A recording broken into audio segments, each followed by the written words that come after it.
मांझी ने अपनी बात को रखा है, जिस तरह मांझी ने 40 सीटों का जिक्र किया है, वो ये बताने के लिए काफी हो जाता है कि बिहार में सीटों का बंटवारा करना बीजेपी के लिए आसान बात नहीं है कि आपके नेतृत्व में चुनाव लड़ रहे हैं, लेकिन चुनाव परिणाम सामने आए और बीजेपी ये कह दे कि जिस पार्टी की सीटें ज्यादा हैं वही सीएम यहाँ पर तय होगा, यानी कि नीतीश कुमार बीजेपी का साथ देंगे, लेकिन बीजेपी का साथ और बीजेपी नीतीश कुमार का साथ देगी या नहीं देगी, इस पर विश्वास किसी को नहीं है। चिराग पासवान नीतीश कुमार के सीएम बनने को लेकर सकते हैं, लेकिन यहाँ पर बड़ा बवाल जो मचता हुआ दिखाई पड़ रहा है कि मांझी ने खुलेआम तौर पर कह दिया है कि भाई अगला मुख्यमंत्री हम यानी कि उनकी पार्टी से होना चाहिए, और अगर ऐसा होता है तो बीजेपी के मंसूबों।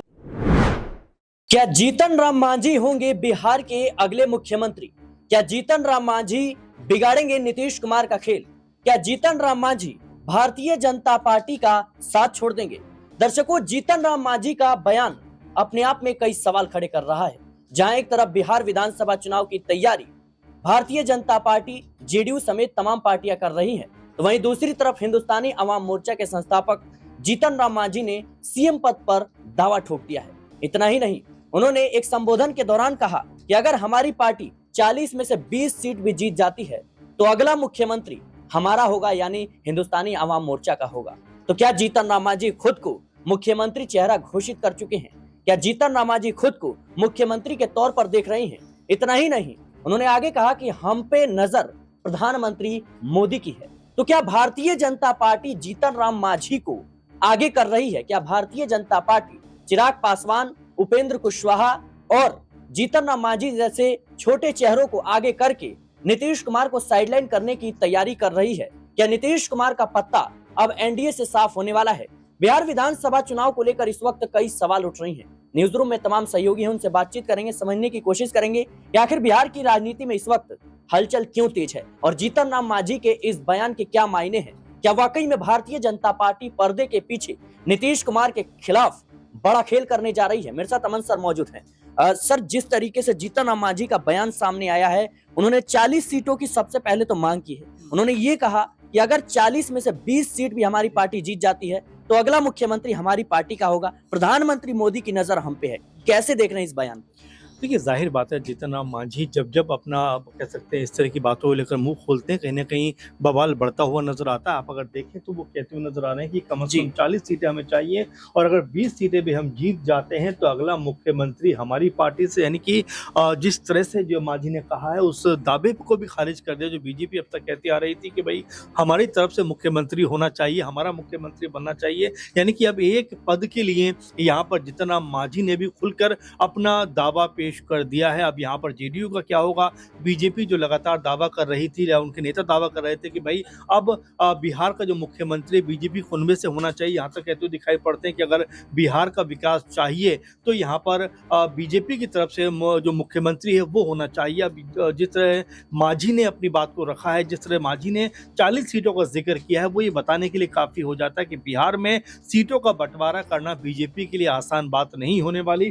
कुल 243 सीटों की बात करें तो यहाँ मांझी ही अगर 40 सीटें मांग रहे हैं, 50 सीटें जो है चिराग पासवान मांगते हुए नजर आते हैं, तो ये लगभग 90 सीटें हो जाती हैं। अब यहाँ पर जेडीयू बचती है, उपेंद्र कुशवाहा बचते हैं, बीजेपी बचती है, तो क्या 125 सीट बचती हैं लगभग, या 150 के आसपास जो सीटें बचती हैं, क्या तीनों दल आपस में बांटते हुए नजर आएंगे? क्योंकि बीजेपी का फॉर्मूला पहले भी ये लग रहा था कि 50% सीटों पर बीजेपी चाहती है कि उनके प्रत्याशी उतरें, तो ज्यादा उनकी जो है मजबूती कह सकते हैं सरकार के अंदर रहेगी, ज्यादा ताकतवर कह सकते हैं दबाव बनाते हुए नजर आ सकते हैं। ये तमाम जो पहलू हैं। लेकिन उन्होंने जो बयान दिया कि प्रधानमंत्री मोदी की नजर हम पे है, क्या लगता है आपको कि ये संकेत है कि भारतीय जनता पार्टी जीतन राम मांझी को आगे कर रही है नीतीश कुमार को दबाने के लिए? देखिए, हो सकता है, क्योंकि पहले भी हम देख रहे थे इस बात को लेकर, पहले हम लोगों ने बातचीत भी की है कि बीजेपी के पास भी प्लान बी तैयार है, क्योंकि नीतीश कुमार का जिस तरह से हालिया के दिनों में अगर देखा जाए तो उनकी बयानबाजी भी जिस तरह की रही है और जिस तरह से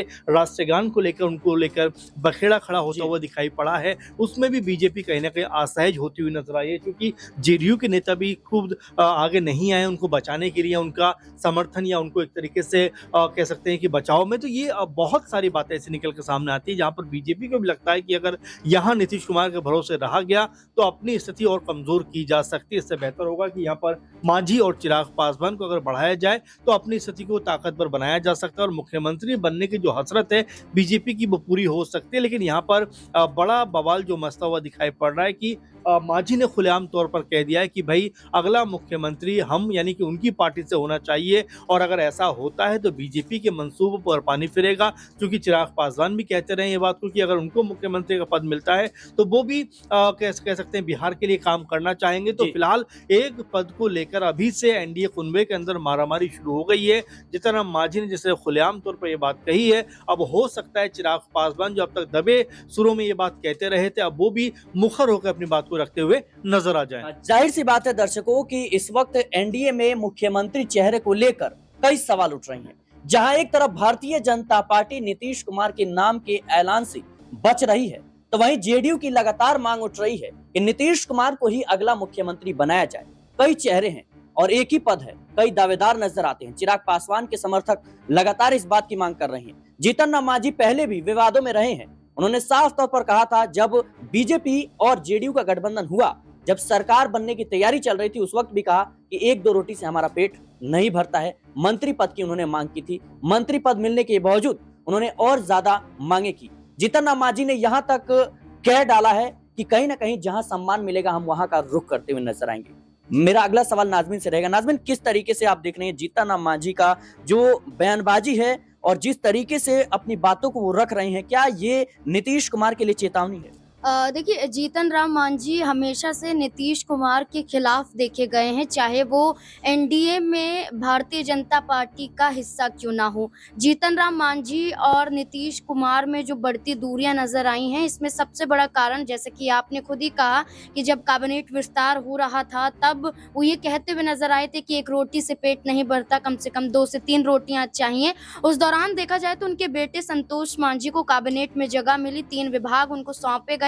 लेकिन इसके बाद जब भारतीय जनता पार्टी ने एक बार फिर से कैबिनेट विस्तार करवाया, 7 विधायक कैबिनेट में मंत्री भारतीय जनता पार्टी के बने, उस दौरान संतोष मांझी से 2 विभाग छीन लिए जाते हैं। उस दौरान भी मांझी नाराज दिखाई देते हैं कि आखिरकार हर फैसला उनके विपरीत क्यों जाता है, हर फैसले उनके खिलाफ ही क्यों भारतीय जनता पार्टी और जेडीयू पार्टी लेती है। ऐसे में देखा जाए तो हाल ही में जो जीतन राम मांझी का बयान सामने आया है कि हम 40 सीटों पर चुनाव लड़ेंगे, अगर 20 सीट भी जीत जाते तो हमारी पार्टी का ही मुख्यमंत्री, खुद को मुख्यमंत्री के रूप में दिखाने की कोशिश कर रहे हैं। ये तो बड़ी बात है कि बिहार में चुनाव है और चुनाव से पहले सीटों की मांग के साथ अपने आप को सीएम पद के दावेदार के रूप में दिखाना। चिराग पासवान की बात करें तो एक कार्यक्रम में वो खुद कहते हुए नजर आए कि मैं खुद बिहार में अपने आप को मजबूत स्थिति में देखना चाहता हूं। मैं चाहता हूं कि मैं भी बिहार का मुख्यमंत्री। जिस तरीके से लगातार नीतीश कुमार को लेकर सवाल उठ रहे हैं, जेडीयू की तरफ से बीजेपी पर दबाव बनाया जा रहा है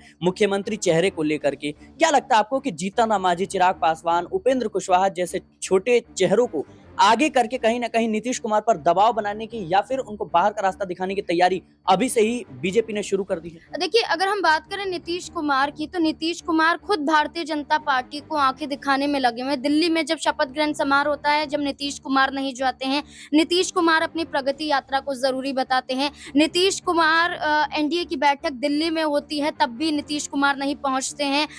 एनडीए की बैठक नीतीश कुमार के ही आवास पर होती है, वहां उनके हाव भाव अलग नजर आते हैं। लोकसभा चुनाव में भी प्रधानमंत्री के साथ दौरा करते हैं, हाव भाव अलग नजर आते हैं। तो इससे अंदाजा लगाया जाता है कि वो भारतीय जनता पार्टी के साथ नाखुश हैं, और नाखुशी का कारण यही है कि महाराष्ट्र के तर्ज पर बिहार में भी नीतीश कुमार के साथ खेला ना हो जाए कि आपके नेतृत्व में चुनाव लड़ रहे हैं, लेकिन चुनाव परिणाम सामने आए और बीजेपी ये कह दे कि जिस पार्टी की सीटें ज्यादा हैं वही सीएम यहाँ पर तय होगा। यानी कि नीतीश कुमार बीजेपी का साथ देंगे, लेकिन बीजेपी नीतीश कुमार का साथ देगी देगी या नहीं देगी, इस पर विश्वास किसी को नहीं है। चिराग पासवान नीतीश कुमार के सीएम बनने को लेकर दावा करते हैं। जीतन राम मांझी निशांत कुमार यानी कि नीतीश कुमार के बेटे को सहयोग देते हुए नजर आते हैं। भारतीय जनता पार्टी ना तो निशांत कुमार ना ही नीतीश कुमार पर सहमत दिखाई देती है। तो ये साफ नजर आता है कि ये जो पूरा माहौल है ये ऐसे दिखाई दे रहा है कि मानो कि नीतीश कुमार के खिलाफ सब हो, लेकिन दूसरी तरफ देखा जाए तो जीतन राम मांझी, उपेंद्र कुशवाहा, चिराग पासवान को सीटें दे भी दें, लेकिन बीजेपी उन्हें कभी आगे नहीं करने वाली है। यानी कि उनके सहारे नीतीश कुमार को घेरने की कोशिश, लेकिन नीतीश कुमार भली भांति जानते, चिराग पासवान खुद जानते हैं, तभी वो नीतीश कुमार के समर्थन में, चिराग पासवान उनके समर्थन के साथ जीतन राम मांझी उनके बेटे के समर्थन में दिखाई देते हैं। तो माहौल अभी भी बदल सकता है। जो बीजेपी ये चाह रही है कि वो इन दलों के साथ नीतीश कुमार को हरा सकती है, नीतीश कुमार को हटा सकते हैं सत्ता से। ये ना हो कि बीजेपी अकेले रह जाए और चिराग पासवान और जीतन राम मांझी जैसे बड़े चेहरे नीतीश कुमार के साथ चले जाएं। जाहिर सी बात है दर्शकों कि जिस तरीके से बिहार विधानसभा चुनाव को लेकर एनडीए में अभी से ही जो गुत्थी सुलझी हुई है, भारतीय जनता पार्टी नीतीश कुमार को साइडलाइन करने की तैयारी कर रही है इन छोटे दलों के जरिए। क्या चुनाव के बाद जो तमाम वादे हैं नीतीश कुमार को लेकर वो भारतीय जनता पार्टी पलटती हुई नजर आएगी? महाराष्ट्र का खेल क्या बिहार में भी होगा? ये सवाल लगातार बन रहे हैं। फिलहाल के लिए इस रिपोर्ट में इतना ही। देश और दुनिया की तमाम खबरों के लिए बने रहे नेक्स्ट 9 न्यूज के साथ।